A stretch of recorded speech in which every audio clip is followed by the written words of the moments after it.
Caught my fiancée cheating with her ex. True Reddit revenge story. The air in Seattle was thick with that damp, gray chill you only get in late spring, and I was elbow deep in designing a logo for a local brewery when my world started to unravel. My name's Torin, I'm 29, and I'm a graphic designer who thought he had it all figured out: steady job, a cozy apartment, and a wedding to my fiancée, Leora, set for 3 weeks from now. But life has a way of flipping the script when you least expect it.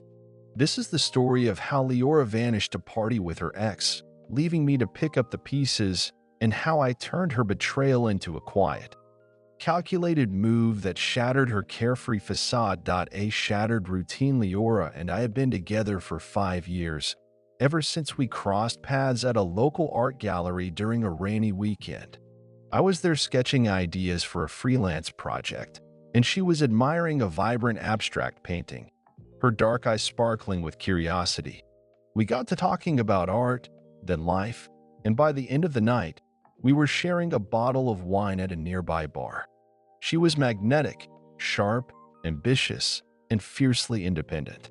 We clicked instantly, and over the years, we built something I thought was unbreakable. Last summer, I proposed to her during a camping trip in Olympic National Park, under a sky so clear you could see every star. She said yes, and we spent months planning a wedding that was quintessentially us, intimate, with a view of Puget Sound, and a playlist we'd curated together over late-night coffee runs. 3 weeks before the big day, our routine felt solid. Leora was juggling her job as a digital marketing strategist, stressing over campaigns, while I was pulling late nights to meet client deadlines.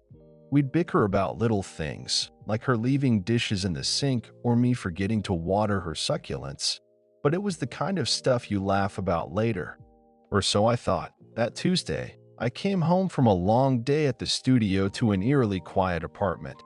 Leora's jacket wasn't on the hook by the door, and her laptop, which usually lived on the kitchen counter, was gone. I checked my phone, no texts, no missed calls. I sent her a quick message. Hey, you running late? Grab takeout if you're hungry. No reply. I called, and it went straight to voicemail. Odd, but I brushed it off. Maybe she was at a client meeting or stuck in traffic. Seattle's roads are a nightmare sometimes. By 8 p.m., worry started creeping in. Leora was meticulous about communication. If she was going to be late, she'd shoot me a text, even if it was just a "stuck at work, heads up." I checked her location, something we shared for emergencies, but it was disabled. That's when my stomach twisted. I called her office. Her coworker said she'd left at noon for a personal errand and hadn't come back. I tried her best friend, Kaylin, who was also in our wedding party. Her response was short: "Haven't seen her." Probably fine. Kaylin's usually a chatterbox, so the curt reply felt like a red flag. I reached out to Leora's brother, Soren, who lived a few hours away in Portland. "She didn't mention anything," he said, sounding as confused as I was. "You want me to call mom and dad?" I said yes, but by 10 p.m., her parents hadn't heard from her either. My mind was racing. Car accident? Kidnapping? I was about to call the police when I opened Instagram, more out of nervous habit than anything else. That's when I saw it, a story posted by Leora's college friend, Vesper, showing a group of them at a neon-lit rooftop bar, cocktails in hand, laughing like they were auditioning for a Hollywood movie. And there, in the center, was Leora, her hair swept up, a grin plastered on her face, looking like she didn't have a single worry. My heart sank. The bar was tagged, some upscale spot in Las Vegas. Las Vegas? We lived in Seattle. My fiancée, who I was marrying in 3 weeks, had flown across the country without a word. I zoomed in on the photo, hoping it was a mistake, but it was her same silver bracelet I'd bought her for her birthday, same dimple in her cheek. And then I saw him, her ex, Gideon, leaning in close, his hand on her shoulder. Gideon, the guy she dated in college, who she swore was just a friend now. My chest tightened, and I felt like I couldn't breathe. The sting of betrayal. I sat on the couch, staring at my phone, trying to make sense of it. Leora hadn't just forgotten to text me. She'd hopped on a plane to Vegas to party with her friends and her ex. I scrolled through Vesper's stories, and it got worse. There was a video of Leora dancing under flashing lights, Gideon right behind her, whispering something that made her laugh. My hands were shaking as I typed, "Vegas? With Gideon? You didn't think to tell me." No response. I called voicemail again. I sent another text. "I saw the video. You're with your ex, explain this, or we're done." Nothing. The anger was hot and sharp, but beneath it was this aching hurt. We were supposed to be partners, building a life together, and she was out there acting like I didn't exist. I didn't sleep that night, my mind replaying every moment of our relationship. Had I missed something?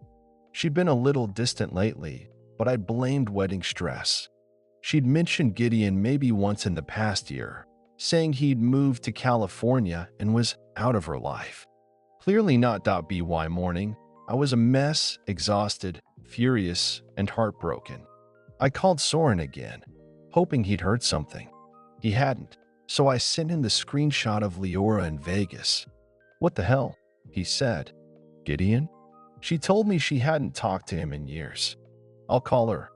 Her parents were just as shocked. "Vegas," her mom said, her voice breaking. "With that guy? Torin, this isn't like her." I wasn't so sure anymore. The phone call. Leora finally called at 2 p.m. the next day, her voice breezy, like she was calling to chat about the weather. "Hey, Torin, what's up?" she said, as if I hadn't been panicking for 24 hours. "What's up?" I said, my voice shaking. "You're in Vegas, Leora. You disappeared.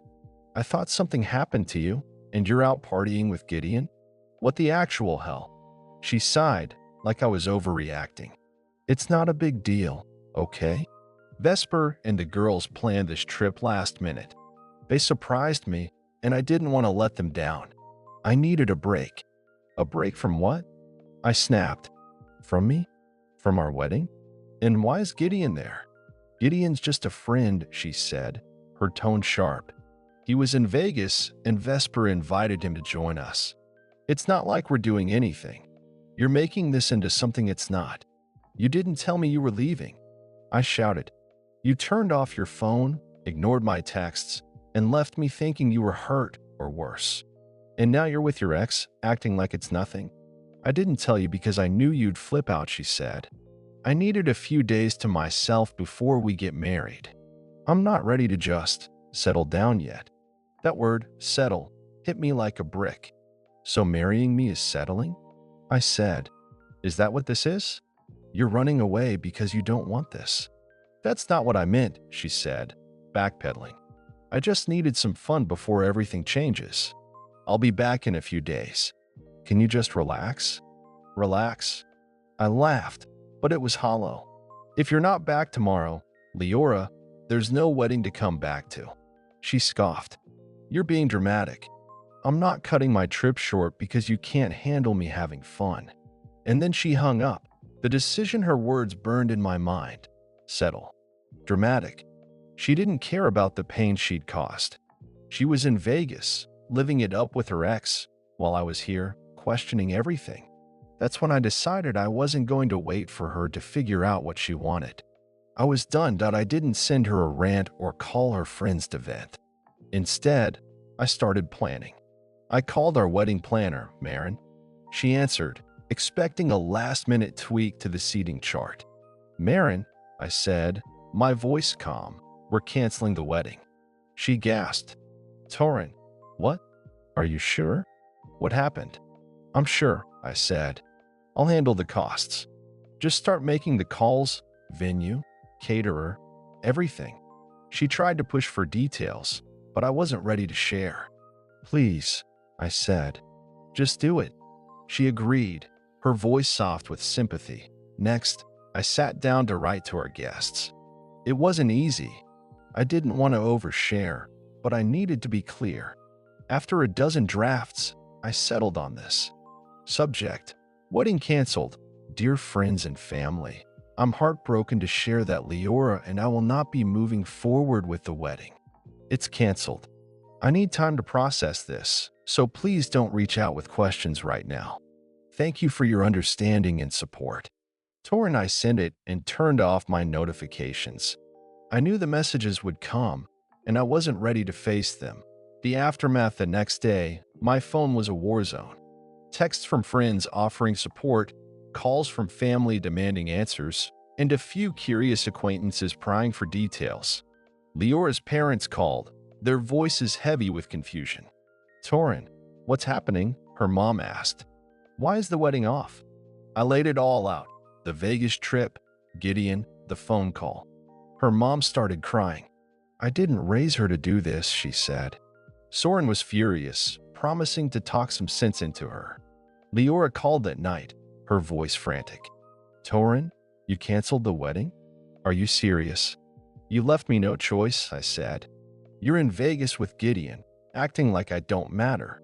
What did you think would happen?" "It's not about Gideon," she yelled. "I just needed a break. You're blowing this way out of proportion." "A break from what?" I said. "From us? You ghosted me, Leora. You chose your ex and your friends over our life together." "I'm sorry," she said, her voice cracking. "I didn't mean to hurt you. I'll come home tomorrow. We can fix this." "It's too late," I said. "You made your choice. I'm making mine." I ended the call.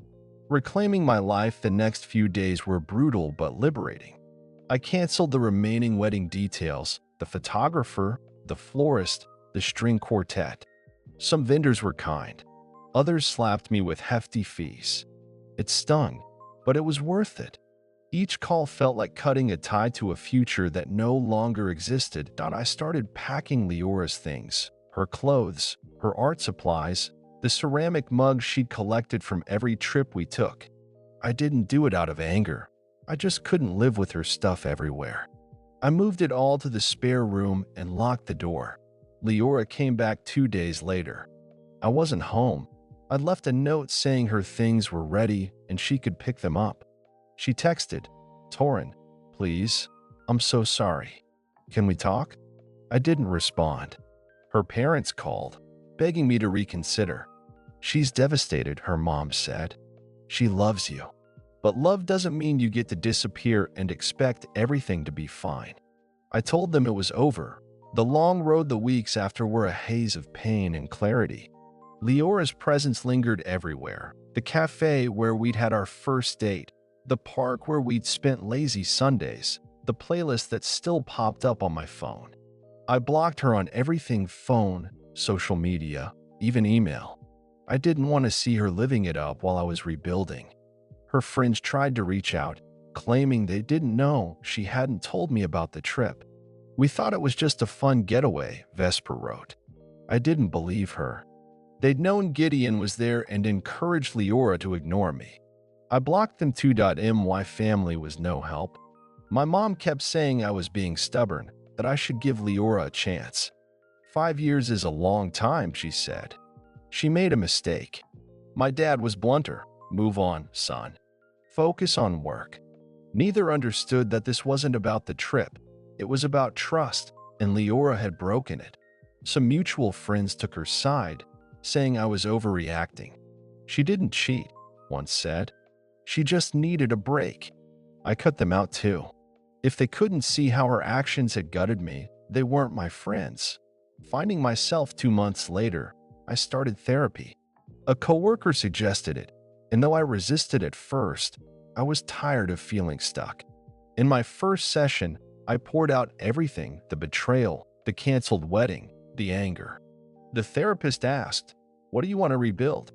I didn't know then, but over time, I realized I wanted to find myself again. I dove into work, taking on new design projects that pushed my creativity. I started hiking again, exploring trails Leora had never cared for. I joined a local pottery class, something I'd always wanted to try. Slowly, I started to feel like Torin again, not the guy who'd been shattered by betrayal, but someone new, with goals and passions. 6 months after the breakup, Leora texted, "I hope you're okay. I miss you." I didn't reply. I was dating again, casually, and it felt good to meet people who valued honesty and communication. I wasn't ready for anything serious, but I was open to possibility. The final moment a year later, I saw Leora at a friend's gallery opening. She was with someone new, and so was I. Our eyes met across the room, and she gave me a hesitant smile. I nodded back, polite but distant. We didn't speak, and I was okay with that. Canceling the wedding was the hardest decision I've ever made, but it was the right one. It taught me that love without trust is worthless. I'm still healing, still growing, but I'm not angry anymore. I'm moving forward, and that's enough. Reddit, what do you think? Was I too harsh, or did I do what I had to? I still wonder sometimes if I could have handled it differently. Let me know your thoughts. Thanks for watching this story on Story Voyage. If this tale of betrayal and redemption hit home, give it a like, share your thoughts in the comments, and subscribe for more gripping stories. See you in the next one.